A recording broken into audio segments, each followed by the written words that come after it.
Hello विद्यार्थी मित्रों, आज આપણે ચેપ્ટર નંબર 14 આંકડાશાસ્ત્રમાં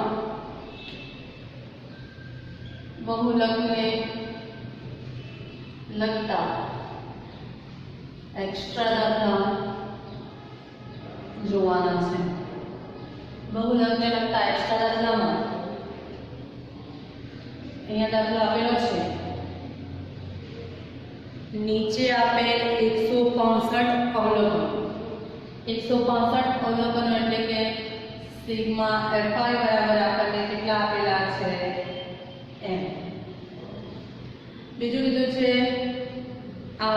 અવલોકનો ધરાવતા આવૃત્તિ વિતરણનો બહુલક 34.5 છે। બહુલક એટલે કે z બરાબર આપેલા છે 34.5। આપણને આપેલું છે વર્ગ અને આવૃત્તિ। વર્ગ છે 5 થી 14, 14 થી 23, 23 થી 32, 32 થી 41, 41 થી 50, 50 થી 59 અને 59 થી 65। એમાં આવૃત્તિ આપણને આપેલી છે 5, 11, 1, 53, B, 16 અને 10। આ રીતે આપણને આપેલું છે વર્ગ અને आवृत्ति। અત્યાર સુધી આપણે એ રીતે દાખલા ગણતા કે સૌથી મોટી સંખ્યા ચેક કરી લેવાની। અહીંયા બી આપણે એ જોવાનું સૌથી મોટી સંખ્યા ચેક કરી લેવાની, પણ અહીંયા એક એક્સ્ટ્રા છે b, અહીંયા આપણી પાસે a। તો આપણને કેવી રીતે ખબર પડે કે આ બંને જગ્યાએ મોટી સંખ્યા છે? એટલે સૌથી પહેલા આપણે શું કરવાનું કે આ જે બી સંખ્યા આપેલી છે બધાનું શું કરી નાખવાનું? સરવાળો। બધાનું શું કરી નાખવાનું? સરવાળો।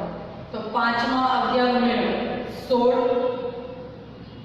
16 વત્તા 1 16 ને તો 1 પછી 5 ના 11 16, 16 53 ના 16 ઉમેરો 9 69, 69 ના કેટલા ઉમેરવાના? 16, 15 5 વધી પડે 6 7 8 85, 85 માં 10 ઉમેરો કેટલા થઈ ગયા? 95। તો આપણી પાસે સિગ્મા fi છે 95 પ્લસ ab છે અને પ્લસ bb છે। એની કિંમત નહીં આપે છે પણ આપણે ત્યાં લખવાનું a વત્તા b। હવે આ બધાનો સરવાળો થઈ ગયો। આપણી પાસે બધાના અવલોકનોની કુલ કિંમત આપણને આપેલી હશે સિગ્મા fi બરાબર n। n બરાબર આપણને કેટલા આપેલા છે? 165। કેટલા આપેલા છે? 165। તો સિગ્મા fi ની જગ્યાએ આપણે લખીશું 165 બરાબર 95 વત્તા a વત્તા b। આ પ્લસ 95 છે, આ બધા તો માઈનસ થઈ જશે। 165 માઈનસ 95 બરાબર a વત્તા b। 5 માંથી 5 જાય તો 0, 16 માંથી 9 જાય તો કેટલા રહેશે? 7, એટલે 70 બરાબર a વત્તા b। આ આપણું થઈ ગયું સમીકરણ નંબર 1। હવે આપણી પાસે સૂત્ર શું છે બહુલકનું? z બરાબર l વત્તા f1 માઈનસ f0 છેદમાં 2f1 minus f0 minus f2 ગુણ્યા h। સૌથી પહેલા આપણી પાસે આ બધી કિંમત હોવી જોઈએ। તો l, f1, f0, f2 અને h। સૌથી પહેલા હવે નથી ખબર તો બી આપણે આમાંથી સૌથી મોટી કિંમત ચેક કરવાની। સૌથી મોટી સંખ્યા કઈ થઈ ગઈ? 53। તો એ આપણા f1 થઈ જશે। હવે દર વખતે આપણે બધું લખી લેતા હતા, પછી આપણે l ની કિંમત જોતા હતા, પણ અહીંયા આપણે જે સૌથી મોટી આવૃત્તિ છે એનો વર્ગ લેવાનો। તો વર્ગની આગળની સંખ્યા કેટલી છે? 32। યાદ રાખજો l ની કિંમત આપણી પાસે 32 આવી છે। આ 32 કિંમત કે z આપેલા છે એના કરતા ઓછી જ હોવી જોઈએ।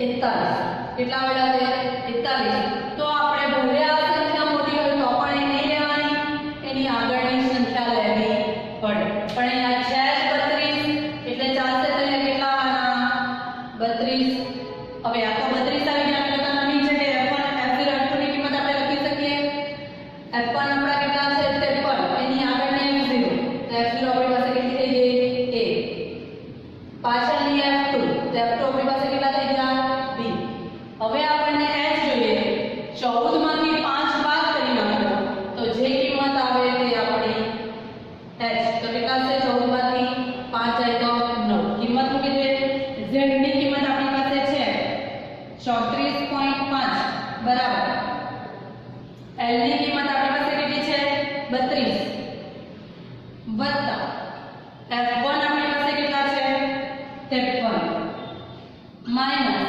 f0 આપણી પાસે કેટલા છે a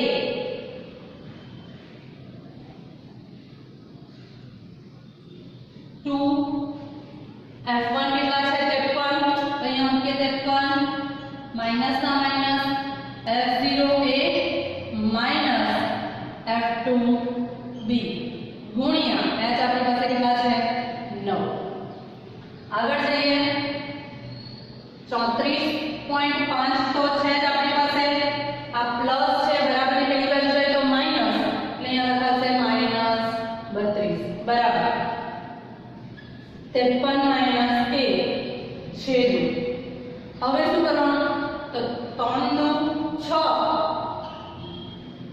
5 તો 3 દુ 6 અને 5 દુ ના 10 106 થઈ ગયા હવે જો આ બંનેમાંથી આપણે તે સામાન્ય લઈ શકીએ તો લઈ શકીએ માઈનસ કાઉન્સમાં થઈ જશે a b કારણ કે માઈનસ સામાન્ય લેવાથી જો માઈનસ થશે તો શું થશે પ્લસ કાઉન્સ પૂરો ગુણ્યા h આપણી પાસે કેટલા છે 9 34.5 તો લેવાના છે બાદ કરે તો કારણ કે પોઈન્ટ 0 થઈ જાય 5 માંથી 0 જાય તો 5 જ રહેવાના પોઈન્ટ 4 માંથી 2 જાય તો 2 અને 3 માંથી 3 જાય તો 0 લખવાની જરૂર નથી 2.5 બરાબર 53 માઈનસ a છેદમાં 106 તો છે જ આપણી પાસે a વત્તા b ની કિંમત આપણી પાસે છે તો સમીકરણ 1 માં કેટલી છે 70 તો અહીંયા લખીશું 70 યાદ રાખજો આ ભૂલ કરવાની નહીં માઈનસ માઈનસ કોઈ છે નહીં એટલે તમે અહીંયા છોડી દેશો છોડી દેવાની જરૂર નથી અહીંયા માઈનસ કેમ કોમન કાઢવા પડ્યા તો આપણે કિંમત મૂકવાની છે a b 70 એટલા માટે આપણે માઈનસ કોમન કાઢીએ તો a b થઈ જાય અને a b ની કિંમત છે 70 એટલે આપણે કેટલા લખીશું 70 2.5 બરાબર 53 માઈનસ a 106 માંથી 70 તો 106 70 6 ના 6 10 માં 7 જાય તો 3 કેટલા થવાના 36 અહીંયા કેટલા હશે 9 9 4 36 આપણી પાસે બચી ગયા 2.5 53 માઈનસ a છેદમાં 4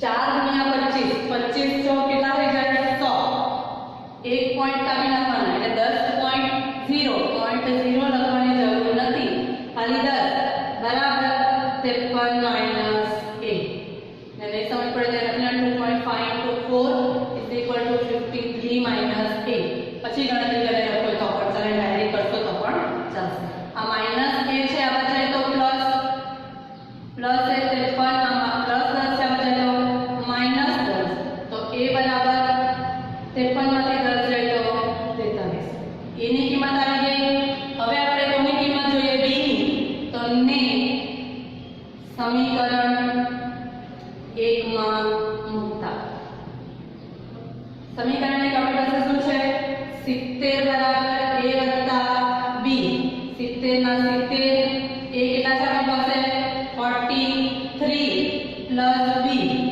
b છે તો અહીંયા બાજુ રાખીશું આ બાજુ 70 છે પ્લસ છે બાજુ તો માઈનસ 43 10 માંથી 3 જાય તો 7 અને ઉપર 6 જાય 6 માંથી 4 જાય કેટલા રહેશે 2 b બરાબર 27 અને આગળ લખી શકો b બરાબર 27 a ની કિંમત આવી ગઈ b ની કિંમત આવી ગઈ હવે આપણે ચેક કરવાનું છે કે આપણો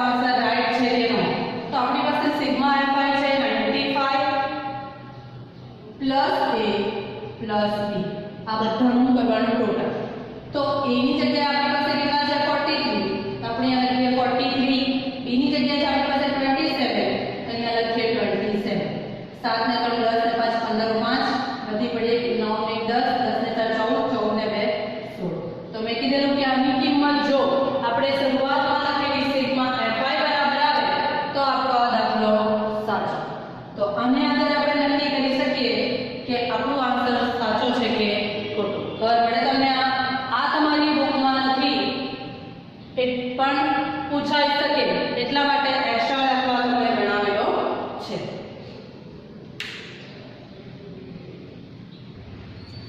અત્યારે આપણે બે એમટી આવૃત્તિ આપેલા હોય ત્યારે દાખલો કેવી રીતે ગણવાનો તે જોયો.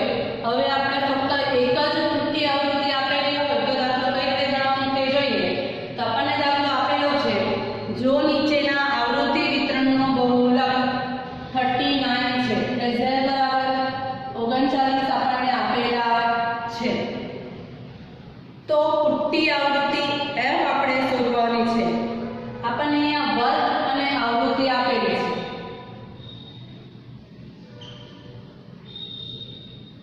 વર્ગ છે 5 થી 15 15 થી 25 25 થી 35 35 થી 45 45 થી 55 55 થી 65 અને 65 થી 75. આ આપણને વર્ગ આપેલો છે. બીજી આપણને આવૃત્તિ આપેલી છે 2 3 f 7 4 2 અને 2. અને આધારે આપણને આ f શોધવાનો છે. બહુલક શોધવાનું છે. બહુલક શોધવા માટેનું સૂત્ર છે z બરાબર બહુલક શોધવા માટેનું સૂત્ર શું છે? z બરાબર l plus f1 minus f0 છેદમાં 2f1 minus f0 minus f2 into h. આપણે કિંમત લખવી પડશે. l ની શોધવી પડશે, f1 ની શોધવી પડશે, f0 ની, f2 ની અને h ની. સૌથી પહેલા આપણે શોધવાનું સૌથી મોટી સંખ્યા કોણ છે? તો સૌથી મોટી સંખ્યા આપણી પાસે કેટલી છે? 7. તો આપણે કેટલા લખવાના? 7.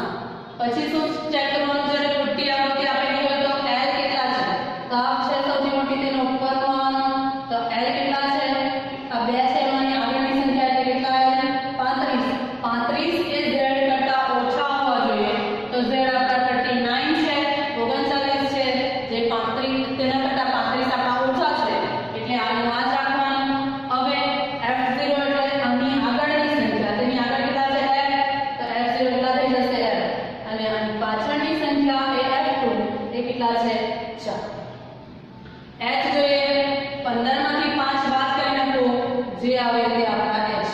15 માંથી 5 બાદ કરતા 10 આવે તો આપણા h 10 થઈ જશે. કિંમત મૂકીએ. z બરાબર કેટલા છે? 39. l બરાબર કેટલા આવ્યા? 35 વત્તા f1 કેટલા છે? 7 માઈનસ f0 કેટલા છે? f2 f1 કેટલા છે? 7 માઈનસ f0 2 આવે f0 માઈનસ f2 કેટલા છે? 4 ઇન્ટુ h કેટલા છે આપણી પાસે? 10 પ્લસ છે વચ્ચે તો માઈનસ 39 માઈનસ 35 બરાબર 7 માઈનસ f છેદમાં 7 ગુણા 14 માઈનસ f ગુણ્યા 10. 39 માંથી 35 જાય તો કેટલા રહેશે? 4.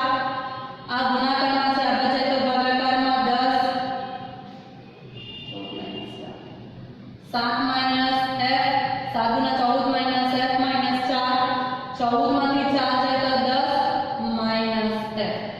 આ બંને છે અને આની સાથે ગુણી કાઢો અને આની સાથે ગુણી કાઢીએ. શું થશે?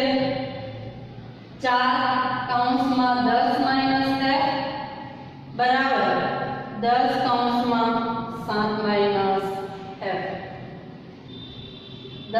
24 plus minus minus 4 into f 4f बराबर 10 into 7 70 plus minus minus 10 into f 10f आ प्लस છે આ બાજુ તો માઈનસ કોણ થશે 70 માઈનસ 40 માઈનસ 4f તો અહીંયા છે આ માઈનસ છે આ બાજુ કેટલા થઈ જશે પ્લસ પ્લસ 10f 10f માંથી 4f છે તો કેટલા f બચશે 6f બરાબર 70 માંથી 40 જશે તો કેટલા બચશે 30 તો f બરાબર 30 ભાગ્યા ગુણાકારમાં 4 છે તો ભાગાકાર એટલે 6 6 50 30 તો f બરાબર કેટલા 5 f બરાબર કેટલા આવશે 5 જો આપણને અહીંયાની ટોટલ આપેલું હોય તો તેના આધારે આપણે ડિસાઈડ કરી શકીએ કે આ બરાબર છે પણ જ્યારે ખૂટી આવૃત્તિ 2 હોય તો જ આપણને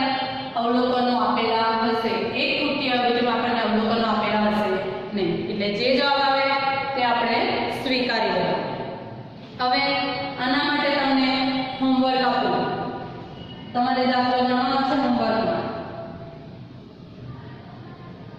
ખૂટી આવૃત્તિનો છે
તમારો દાખલો છે જો 50 અવલોકનો ધરાવતી નીચેની પંક્તિનું બહુલક 45 હોય તો x અને y શોધો વર્ગ છે 10 થી 20 થી 30 થી 40 40 થી 50 50 થી 60 60 થી 70 અને 70 થી 80 આવૃત્તિ છે 4 8 x 12 10 4 અને y તમારો x